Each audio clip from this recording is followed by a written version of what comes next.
টাঙ্গাইলের কালীহাতিতে বালুবাহী বাল্ক হেডের ধাক্কায় যমুনার শাখা নিউ ধলেশ্বরী নদীতে ডুবে নৌকায় 2 যাত্রী নিখোঁজ হয়েছে।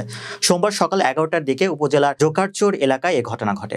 টাঙ্গাইল প্রতিনিধি জানান, নিখোঁজ ওই 2 যাত্রী হচ্ছেন উপজেলার দুর্গাপুর ইউনিয়নের মুক্তার হোসেন এবং টাঙ্গাইল সদর উপজেলার মালঞ্চ গ্রামের বাবু মিয়া। স্থানীয়রা জানান, সকালে জোকারচর এলাকার খেয়াঘাটে নৌকা দিয়ে কয়েকজন যাত্রী ধলেশ্বরী নদী পার হচ্ছিলেন। এ সময় বালু ভর্তি একটি বাল্ক হেডের ধাক্কায় কয়েকজন যাত্রী নদীতে পড়ে যায়। পরবর্তীতে সাঁতরে যাত্রীরা পারে উঠতে পারলেও বাবু ও মুক্তার এখনো নিখোঁজ রয়েছেন। তাদের উদ্ধারে ফায়ার সার্ভিসের ডুবুরি দল নদীতে নিখোঁজদের উদ্ধারে তল্লাশি চালাচ্ছেন।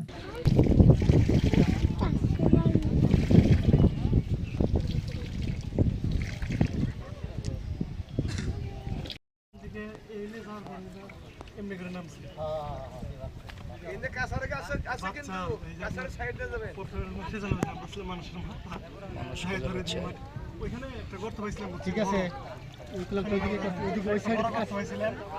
গর্তটা থেকে আমি কোনোভাবে ডাইন দিকে যাইতে পারি, মানে কন্ট্রোলের ভিতরে ডাইন পাশে দেখতে পারি।